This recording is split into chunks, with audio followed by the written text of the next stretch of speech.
So you love your chocolate. Who doesn't? Have you ever asked yourself, though, where does that cacao come from that went into my particular chocolate bar?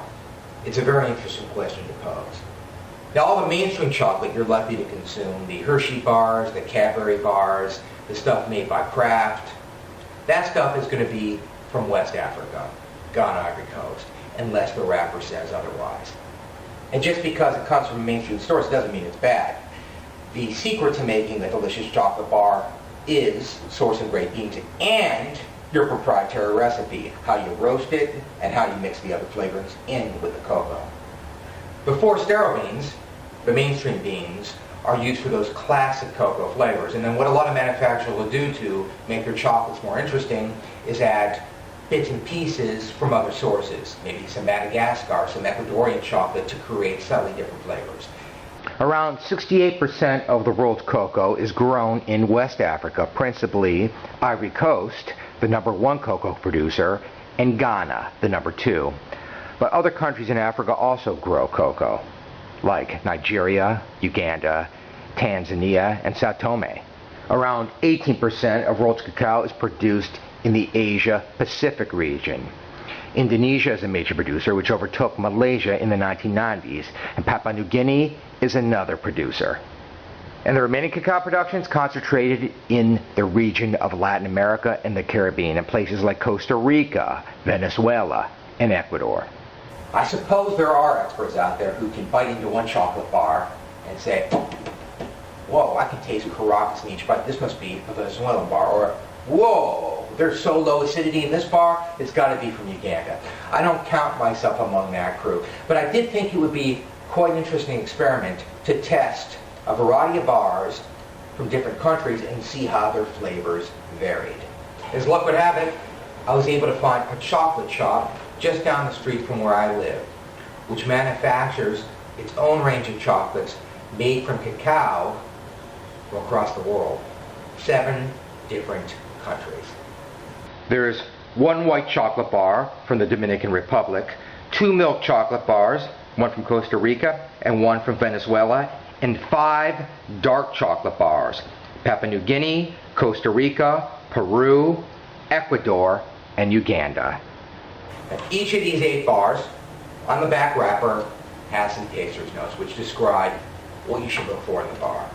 And like anything a manufacturer prints on its own labels, you have to take it with a grain of salt. Some of the taster's notes were just downright ridiculous. Stuff like, a strong cocoa taste with an overall impression of roasted beans.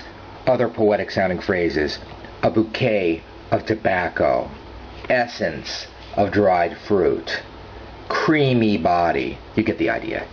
In order to provide a benchmark for good taste, I used a control bar. A bar I knew was good because I tried it before. This control bar was Whitaker's Milk Madagascar, itself a type of Origins bar. So how is this chocolate? I started out by tasting the Dominican Republic 31%, the white chocolate. Too sweet. And it's a white chocolate, so we just use that as some sort of basis to say, hey, is this a good manufacturer or not? Then we moved on to the milks. I started with the Costa Rica 38. Bit into it. Compared to the Milk Madagascar that I'd sampled before, the taste for this bar was hollow, too sweet. It wasn't a good balance of flavor, not by any stretch of the imagination. Then I moved up to the Venezuela 43%, which, if you look on the back wrapper, is actually a 38% cocoa salt bar, not a 43%. Was it better than the Costa Rica 38? Not by much. Sweetness was a problem with all these bars, just too much sugar in them. The real test was the darks. Now, this particular manufacturer makes 3 64% bars, Peru, Papua New Guinea, and Costa Rica, and they all taste more or less the same. The best and the worst bars were the darkest ones. The Ecuador 71% tasted the most flavorful, the Uganda 80% the least. Now, the problem I had with this entire range was that I am no more educated about the different cacao characteristics of these individual countries after the taste test than I was before. You see, different regions around the world for growing cacao have different taste characteristics. Just think about coffee. Coffee beans grown in Vietnam taste completely different to coffee beans grown in Ethiopia. That's the whole idea. Ecuador, for example, is very famous for its fine aroma cacao. Could I taste the fine aromas in this chocolate? Not really. After my mouth has explored 8 different bars from 3 different regions, I don't feel like I've gone any further than Toledo, Ohio.